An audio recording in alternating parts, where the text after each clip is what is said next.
Assalamualaikum warahmatullahi wabarakatuh. Waalaikumsalam warahmatullahi wabarakatuh. Daging yang halal dari haram. Yang kedua, cara makan kita dengan tangan kanan atau kiri. Iya. Yang pertama, daging yang kita beli di pasar itu halal. Apakah yang belinya itu pakai bismillah apa enggak? Nggak tahu. Gimana? Terus yang kedua, makan dengan tangan kanan. Kenapa kita buka kalau bukan tangan kiri? Boleh tidak? Al-Quran. Sebagai tangan kiri kita mana? Oke. Terima kasih. Terima kasih Bapak siapa? Terima kasih Bapak. Pertanyaannya saya ulangi supaya lebih jelas. Ini ibunya tidak begitu mendengar dengan jelas ya. Binatang yang halal jika tidak disebut nama Allah Bismillahirrahmanirrahim menjadi haram, tidak boleh dimakan ya. Landasannya wala taqulu mimma lam yuzkarismullahi alaihi wa innahu lafisqun. Jangan kalian makan binatang yang tidak disebut nama Allah karena perbuatan itu fasik. Bagaimana Ustaz memakan daging yang di pasaran, di pasar-pasar itu, apakah itu disebut nama Allah atau tidak? Sedangkan kita tiap hari makan daging itu, daging sapi, kambing ataupun daging ya. Bagaimana hukumnya? Apakah halal memakan ataupun apakah haram? Baik, itu yang pertama. Begini hadirin rahimakumullah. Semoga kita diberkati, dirahmati oleh Allah Subhanahu wa taala. Adapun makanan yang di pasar itu kita berhusnuzon, berbaik sangka pada binatang yang kita makan, pada daging yang kita beli di pasar itu, bahwa itu sudah disembelih secara halal, disembelih secara syariat hukum Islam. Gitu caranya. Artinya beli ayam di pasar yang sudah berbentuk daging yang sudah disembelih itu ya, yang kita tidak tahu apakah itu disembelih atau tidak, maka kata ulama kita berbaik sangka bahwa binatang itu kita yakin bahwa daging ayam atau daging kambing, sapi di pasar itu sudah disembelih menggunakan Bismillahirrahmanirrahim, menyebut nama Allah Bismillahirrahmanirrahim, termasuk membeli daging-daging ayam atau kambing tersebut di pasar yang dikandung. Kita berbaik sangka, yakin bahwa itu sudah disembelih. Jangan sebaliknya, jangan berburuk sangka, jangan bersuudzon, jangan kita ragu, ini nanti tidak disembelih, ini nanti begini. Nah, tidak seperti itu caranya. Yaitu caranya itu berbaik sangka, yakin bahwa binatang ini, bahwa daging ini disembelih menyebut nama Allah dan caranya sudah putus tali urat lehernya. Itu caranya. Karena begini hadirin, karena kalau kita ragu, kita nanti nggak beli daging itu. Artinya daging. Ini siapa yang menyembelih? Oh, si fulan. Si fulan ini rumahnya di mana? Oh, di Tirtosari. Tirtosari gang berapa? Di gang sekian. Oke, aku mau klarifikasi dulu kepada si Ahmad misalnya. Datang ke rumah Ahmad, bener ini ayam, daging ayam ini jenengan yang nyembelih. Oh maaf, bukan, yang menyembelih adalah Umar.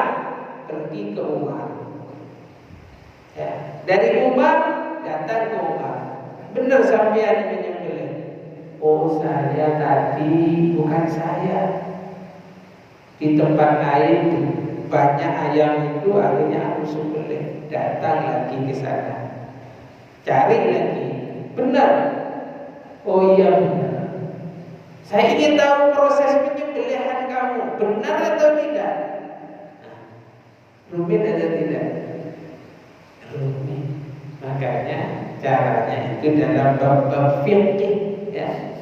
Kitab fikih itu adalah menyebutkan, ya udah mau beli ayam ini, bismillah, yakin bahwa ini adalah menggunakan tutorial secara syariat Islam. Halal atau tidak? Ya halal, beli aja, yakin gitu. Kalau jenengan ragu, keraguan itulah yang menjadikan jenengan nanti tidak boleh membeli daging itu, karena dengan ragu nanti kamu masih harus menyelidiki satu persatu. Susah, tidak sekedar ayam sebenarnya. Saya bagi cakrawala pemikiran pada jenengan.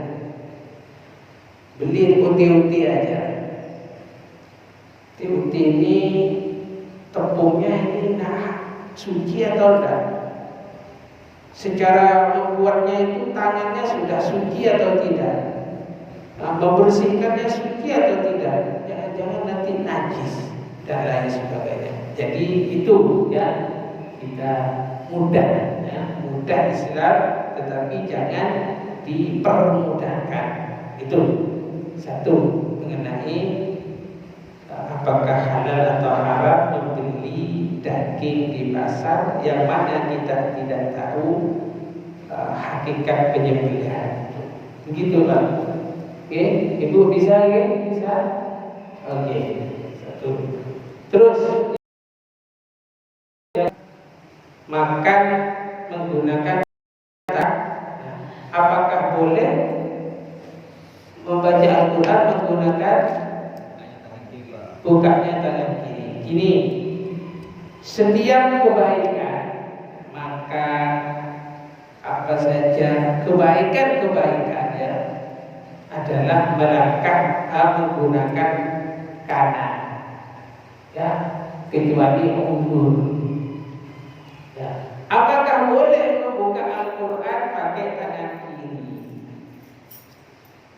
Ini berbicara afdol, paling utamanya itu menggunakan tangan kanan. Menggunakan tangan kiri ya enggak apa-apa, buka tangan kiri, tapi tidak afdol ya. Tidak afdol, tidak mendapat kesunahan tadi gitu ya. Maka jenengan lebih afdol minum air aqua pakai tangan kanan. Boleh pakai tangan kiri, boleh, tapi tidak mendapatkan keafdalannya itu, kesunahan itu. Begitu ya. Sebab sesuatu menggunakan tangan dimulai dengan kanan, kecuali mau masuk toilet.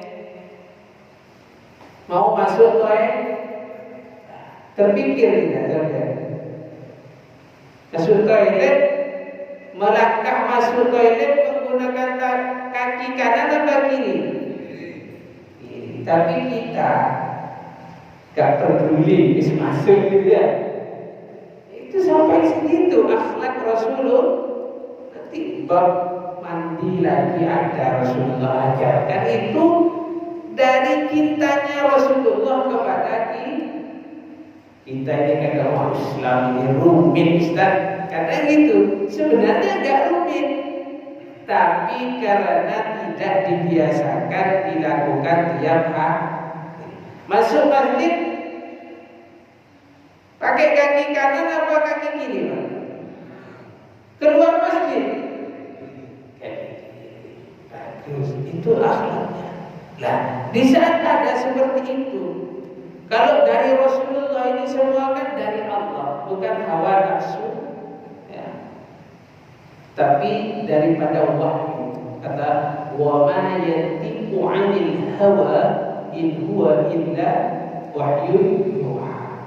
Apa yang keluar dari lisan mulia Rasulullah, Al-Quran, hadis, adab-adab itu bukan hawa nafsu, keinginan Rasulullah sendiri, tapi itu perintah dari Allah untuk disampaikan kepada makhluknya dan umatnya. Jadi mulai yang kanan, kecuali masuk toilet, maka mulai dari kiri, kaki kiri. Begitu juga makan, gunakan tangan kanan. Menggunakan tangan kiri boleh, tapi tidak afdal, tidak mengikuti adab-adab yang diajarkan oleh Rasulullah sallallahu alaihi wasallam.